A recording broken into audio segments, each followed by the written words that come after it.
আল্লাহ রব্বুল আলামিন এই মহিমান্বিত মাস, বরকতপূর্ণ মাসে আল্লাহ পাকের পবিত্র কোরআনুল কারীম অবতীর্ণ করেছেন। আল্লাহ কোরআনুল কারীমের মধ্যে ঘোষণা করেছেন, শাহরু রমাদানাল্লাযী উনজিলা ফীহিল কুরআনু হুদাল লিন-নাসি ওয়া বায়্যিনাতিম মিনাল হুদা ওয়াল ফুরকান।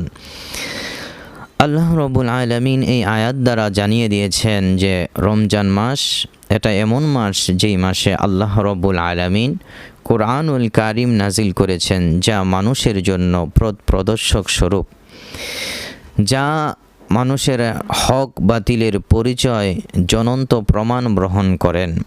এমন একটি কোরআন, এমন একটি কিতাব আল্লাহ রব্বুল আলামিন এই রমজানুল মোবারকে নাজিল করেছেন মানুষের হেদায়েতের জন্য। আল্লাহ রব্বুল আলামিন সূরা বাকারার প্রথমেই আল্লাহ রব্বুল আলামিন ঘোষণা করেছেন, আলিফ লাম মিম যালিকাল কিতাবু লা রাইবা ফীহি হুদাল লিল মুত্তাকিন। আল্লাহ রব্বুল আলামিন ঘোষণা করেছেন এটা ওই কিতাব, যালিকাল কিতাবু লা রাইবা ফীহি হুদাল লিল মুত্তাকিন, যেই কিতাবের মধ্যে কোনো প্রকার সন্দেহ নাই, কোনো প্রকার সন্দেহর অবকাশ নাই। হুদাল লিল মুত্তাকিন, যেই কিতাবের মধ্যে রয়েছেন মুত্তাকিনদের জন্য হেদায়েত। পেয়ারা হাজিরিন, রমজানুল মোবারক অতি গুরুত্বপূর্ণ একটি মাস, যেই মাসে কোরআনুল কারীম আল্লাহ রব্বুল আলামিন নাজিল করেছেন। সেই বরকতপূর্ণ মাস আল্লাহ রব্বুল আলামিন পৃথিবীর মধ্যে যুগে যুগে কালে কালে নবী এবং রসুলদের মাঝে কিতাব নাজিল করেছেন। হাদিস শরীফের মধ্যে পাওয়া যায় যে আল্লাহ রব্বুল আলামিন তার পয়গাম্বরদের কাছে, নবী রাসূলদের কাছে 104খানা কিতাব নাজিল করেছেন। কোরআনুল কারীমের মধ্যে স্পষ্টভাবে 4টি কিতাবের কথা উল্লেখ রয়েছেন। তার মধ্যে তাওরাত, জবুর, ইনজিল, কোরআন।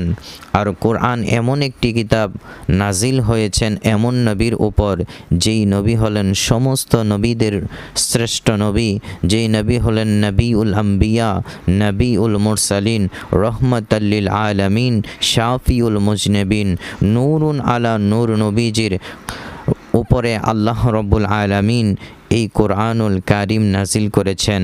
একদিক দিয়ে কোরআন হলো শ্রেষ্ঠ, আরেক দিক দিয়ে যেই নবীর উপরে কোরআন নাজিল হয়েছেন তিনিও শ্রেষ্ঠ। আরেক দিক দিয়ে এমন একটি মাসে কোরআন নাজিল করেছেন যেই মাসটি হলো রমাদান মাস, এই মাসটিও শ্রেষ্ঠ। অর্থাৎ এই শ্রেষ্ঠতম কিতাব শ্রেষ্ঠতম মাসে শ্রেষ্ঠতম নবীর উপরে নাজিল হয়েছেন, শ্রেষ্ঠতম উম্মতদেরকে হেদায়েত দেওয়ার জন্য, ওই পথে চলার জন্য আল্লাহ রব্বুল আলামিন ঘোষণা করেছেন যে কোরআন এমন একটি কিতাব, যেই কিতাব মানুষ যদি ধারণ করে, যেই কিতাব মানুষ অনুকরণ করলে হুদাল লিল মুত্তাকিন, মানুষগুলো হেদায়েত প্রাপ্ত হবে, মানুষ হেদায়েতের পথে চলতে পারবে। আসুন আমরা এই রমজানুল মোবারকে কোরআনকে মোহাব্বত করে, কোরআনকে ভালোবেসে আসুন কোরআন তেলাওয়াত করি।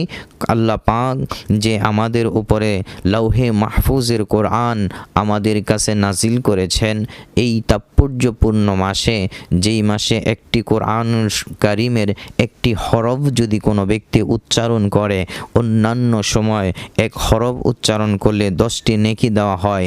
আর আল্লাহর রাসূল সাল্লাল্লাহু আলাইহি ওয়াসাল্লাম বলেছেন, রমজানুল মোবারকে কোনো ব্যক্তি যদি একটি তাসবিহ পাঠ করে, একটি তাসবিহ পাঠ করার সাথে সাথে আমার আল্লাহ 70 থেকে 700 গুণ সওয়াব বৃদ্ধি করে দেয়।